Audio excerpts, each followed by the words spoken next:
And now today it's time to ride the new Harley-Davidson Street 750. Now at this point what you already know about the motorcycle is we were allowed to go as fast as we like. It's not fully accurate, right? So the actual reading will be a little bit lower, but it does max out the speed of prop. Like about the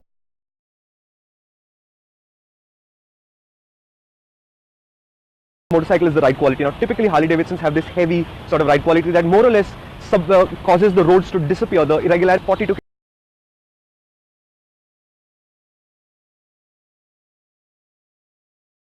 kilos lighter than a Sportster, so it's not going to do that.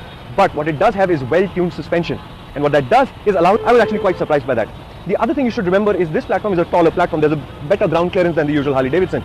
The unintended benefit cornering clearance, so it is a relatively long wheelbase, but the front end isn't raked out, so it's not very slow to turn, and it's pretty agile. In the city,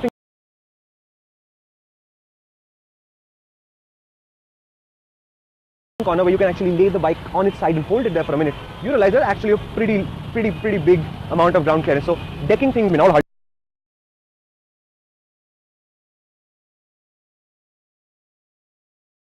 Davidson do it, but it's not as easy as you think. So overall, as a package, I think if you were to look at the Nig, very tall,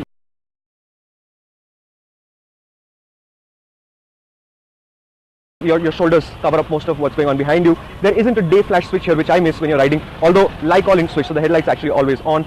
There is no option of ABS, for example, and I would like to have a little more feel from these brakes, but it's extra.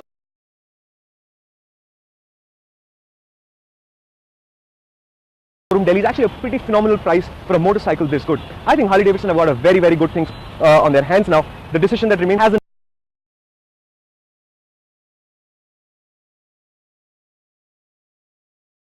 done for the last 14 years. It means that Revolution X engine is brand new, it's liquid cooled, it's over in about 2 years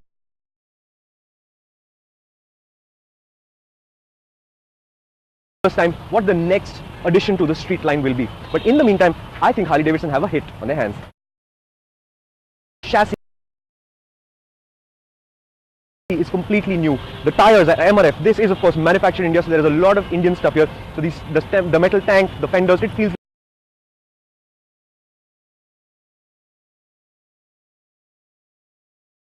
like to ride. I've ridden this for about 100 kilometers already, and I have to tell you, I really like the motorcycle. Now in some way, for example,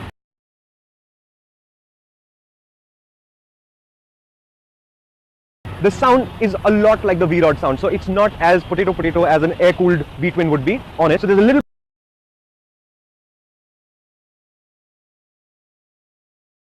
bit of a whine when you're at very low revs, but as you get up the revs, there is that drap of a nice twin going. So it does actually sound good.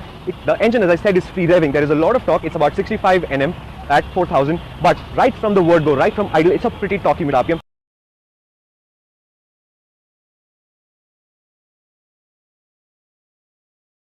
Without any effort at all. So in that sense, it's a pretty quick motorcycle to ride. It's a very rideable motorcycle, so you can leave it in 5th or 6th gear, it doesn't matter, and you're